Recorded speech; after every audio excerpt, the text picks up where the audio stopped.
Áudio 12. A paz de Cristo a todos vocês que me ouvem mais uma vez. Me chamo Ana Amélia Vieira, estou aqui de volta para estudarmos mais um capítulo, mais um áudio do livro Armado para a Guerra, do autor Rick Renner. Livro esse que tem sido bênção na vida de muitas pessoas, né?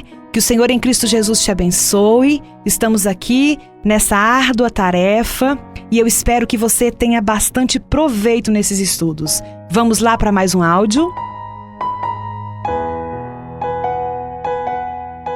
Continuando então no nosso capítulo 5 ainda, um padrão de contenda e discórdia. Ataques de contenda e discórdia na igreja local são uma estratégia que o inimigo tem usado universalmente na comunidade cristã. Com relação a esses tipos de ataque demoníacos, Tiago diz: pois onde há inveja e sentimento faccioso, aí há confusão e toda espécie de coisas ruins. Tiago 3:16. Em primeiro lugar, que Tiago menciona é a inveja.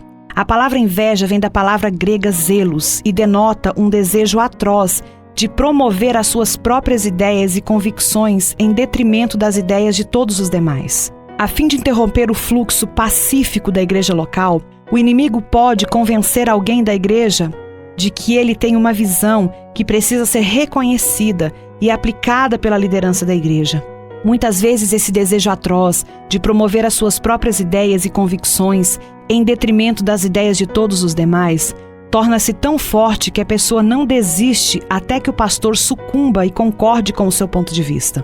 Se essa carnalidade persistir, isso naturalmente levará ao passo seguinte dessa terrível sequência de eventos. Tiago diz: pois onde há inveja e sentimento faccioso. De acordo com Tiago, esse desejo atroz de promover as suas próprias ideias e convicções em detrimento das ideias de todos os demais, naturalmente levará a um sentimento faccioso. A palavra facção ou contenda foi extraída da palavra eritheia. Ela era usada pelos gregos antigos para detonar um partido político que havia se tornado totalmente faccionado.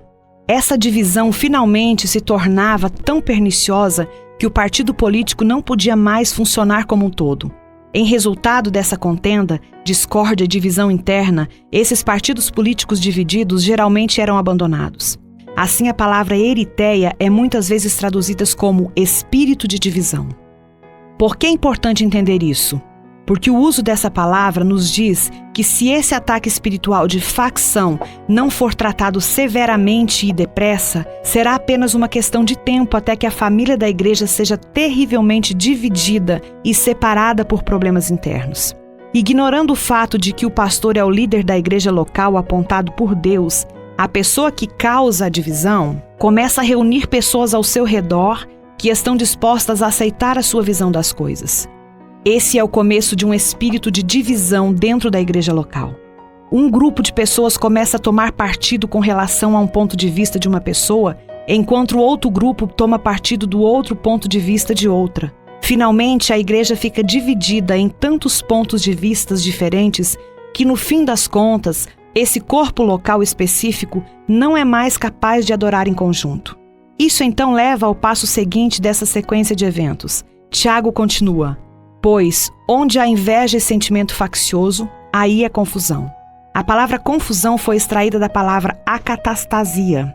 Ela era usada no tempo do Novo Testamento para descrever a desobediência civil, a desordem e a anarquia em uma cidade, estado ou governo. Ao escolher usar essa palavra, Tiago nos diz explicitamente o que acontece quando se permite que situações de contenda e discórdia persistam na igreja local. Quando as pessoas começam a ignorar ou a usurpar a autoridade legítima que Deus deu ao seu pastor, elas entram em um tipo perigoso de ilegalidade, onde a anarquia, a desobediência civil e a desordem começam a destruir a igreja local. Para nos certificarmos de que entendemos onde esse tipo de comportamento finalmente nos levará, Tiago continua dizendo: pois onde há inveja, há sentimento faccioso, aí há confusão e toda espécie de coisas ruins. A palavra ruim vem da palavra faulos. A palavra faulos descreve algo que é terrivelmente mal ou extremamente vil. Quando os crentes cooperam com esse tipo de comportamento de divisão, ele sempre gera uma situação ruim na igreja local. Além do mais, se existe alguma dúvida na sua mente quanto a saber de onde esse tipo de comportamento se origina, Tiago esclarece as coisas para nós. Ele diz: esta não é a sabedoria que desce lá do alto, antes é terrena, animal e demoníaca, em Tiago 3:15. Mas Deus nos equipou para derrotar com êxito esses ataques demoníacos, quer eles se voltem contra nós individualmente ou contra o corpo da igreja local. Ele nos deu armas sobrenaturais, tudo o que precisamos para vencer todas as batalhas. Como Paulo declarou, as armas com as quais lutamos não são humanas, ao contrário, são poderosas em Deus para destruir fortalezas. 2 Coríntios 10:4. Roma, a cidade onde Paulo foi mantido cativo, era a sede política mais poderosa do mundo naquela época. Ela também era o quartel-general da máquina militar mais altamente desenvolvida e evoluída do mundo, o exército romano. Por meio dessa base militar que conquistou o mundo todo, o mundo civilizado tinha caído nas mãos do Império Romano. Uma vez que Paulo estava cercado por essa imensa máquina militar e preso a um soldado romano fortemente armado, era lógico, portanto, que os seus pensamentos se voltassem para a questão da batalha espiritual e da armadura de Deus. O ambiente era perfeito para o Espírito Santo começar a falar com Paulo nesses termos. Ali ao lado de Paulo estava um soldado fortemente armado e perfeitamente vestido, que fora treinado nas habilidades da guerra. O soldado estava literalmente vestido para matar. Com essa imagem formidável, constantemente ao seu lado, dia e noite, Paulo começou a receber percepções espirituais excepcionais do Espírito Santo com relação às nossas próprias armas espirituais. E ele relata essa revelação em Efésios 6, do 10 ao 18. No entanto, essa passagem de Efésios não foi a primeira vez em que Paulo registrou seus pensamentos sobre o assunto da armadura espiritual. Cerca de 10 anos antes, quando Paulo estava escrevendo sua primeira epístola aos Tessalonicenses, por volta do ano 54 d.C., ele também escreveu a respeito da armadura espiritual.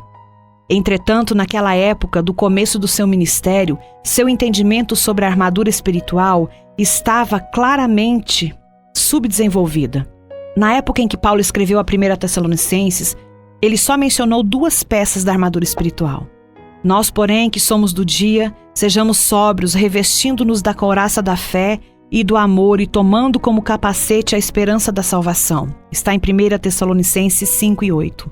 Está claro que ao longo dos 10 anos seguintes, o Espírito Santo continuou a expandir essas ideias no coração de Paulo e a transmitir novas revelações com relação às armas da nossa milícia. Durante suas inúmeras prisões, Paulo ficava com frequência preso a um soldado romano que mantinha vigilância constante sobre ele. Hora após hora, dia após dia e semana após semana, Paulo vivia lado a lado com esse matador fortemente vestido e treinado. Enquanto Paulo estava sentado observando o cinturão durável do soldado romano, o Espírito Santo deve ter começado a falar com ele sobre o cinturão da verdade. Enquanto seus olhos se moviam para a couraça de bronze brilhante e apertada, o Espírito começou a iluminar o seu entendimento em relação à couraça da justiça. Quando os olhos de Paulo se voltaram para as sandálias perigosamente ornadas de pontas afiadas do soldado romano e para as caneleiras de bronze, o Espírito começou a abrir os seus olhos com relação às sandálias da paz. O apóstolo então teve um vislumbre do imenso escudo retangular, feito de pele de animais, pousado ali ao lado do soldado. E o Espírito Santo começou a transmitir a Paulo as ideias sobre o escudo da fé. Enquanto Paulo olhava para cima e contemplava o capacete de corativo na cabeça do soldado, o Espírito de Deus começou a lhe transmitir a revelação com relação ao capacete da salvação. Então, voltando sua atenção para o outro lado do soldado romano, Paulo observou a larga espada maciça e pesada, e o Espírito Santo começou a falar-lhe sobre a espada do Espírito. Durante aquele período de 10 anos, entre 54 e 64 d.C., a percepção de Paulo com relação à armadura havia se desenvolvido tremendamente e agora abrangia em um sistema inteiro de armamento espiritual. Agora em Efésios 6, ele nos diz que em vez de termos apenas 2 peças da armadura para usar na nossa luta contra o adversário, Temos 6 peças de armamento e talvez até uma 7ª, já que há a possibilidade de uma arma adicional oculta que se encontra em Efésios 6 e 18. Por causa de seus períodos de aprisionamento em Roma, Paulo começara a estar intimamente familiarizado com a natureza do soldado romano, que era um matador de pior espécie. Quando os soldados romanos se aposentavam do exército e voltavam à vida civil, não era raro eles continuarem a matar. O assassinato e a violência estavam enraizados naqueles homens e se tornara parte integral da sua natureza. Agora Paulo usa esse exemplo muito vívido, perigoso e homicida para nos mostrar que as armas espirituais que Deus nos dá podem fazer a um inimigo espiritual. Com respeito a um soldado romano de tamanho médio, essas peças de armadura, o cinturão, a couraça, as sandálias com caneleiras, o escudo, o capacete, a espada e possivelmente a lança, pesavam aproximadamente 45 quilos. O peso exato da armadura de um soldado variava de acordo com a estatura física dele. Se ele fosse um homem grande, sua armadura era maior e mais pesada. Se ele fosse de estatura menor, sua armadura era proporcionalmente menor e, portanto, mais leve. Mas, independentemente do tamanho físico deles, todos os soldados romanos levavam uma armadura pesada. Que espécie de homens tinham de usar esse tipo de armamento? Um homem forte. Nenhum fracote seria capaz de ficar em pé, andar, correr ou se mover em qualquer área com esse tipo de armadura pesada. Para usar esse armamento e guerrear com êxito com ele, o usuário deveria de ser extremamente forte e fisicamente apto. Portanto, veremos que antes de entrar em detalhes sobre as armas espirituais, Paulo primeiro nos informa que Deus nos deu o seu poder sobrenatural para que possamos usar com eficácia as armas da nossa milícia na luta contra os poderes demoníacos invisíveis. Esse poder tremendo infunde ao nosso homem interior a força que precisamos para reforçar a vitória de Jesus e demonstrar a derrota de Satanás em todas as situações da vida. Glória a Deus! Terminamos mais um estudo e eu quero orar por você. Senhor meu Deus, Senhor meu Pai, mais um estudo nós terminamos aqui. Os nossos corações estão agradecidos a Ti. Obrigada, Pai, porque o Senhor tem nos cobrido até aqui, tem nos ajudado e nos abençoado. Continue, Senhor, tomando conta de tudo que é nosso. Te apresento a minha vida, te apresento a minha casa, te apresento a minha família, tudo que é meu, tudo que leva o meu nome. Senhor, seja protegido e blindado por Ti. Eu declaro que sou mais do que vitoriosa em Cristo Jesus. E eu declaro que o inimigo não tem poder sobre a minha vida, sobre a minha casa, sobre a minha saúde física, sobre os meus familiares, porque tudo está no controle das Tuas mãos. Abençoe cada pessoa que me ouve nesta hora, da mesma forma com o Teu poder e com a Tua graça. Essa é a minha oração nessa hora, em nome de Jesus. Amém. E voltaremos amanhã com mais estudos. Que o Senhor te abençoe, em nome de Jesus.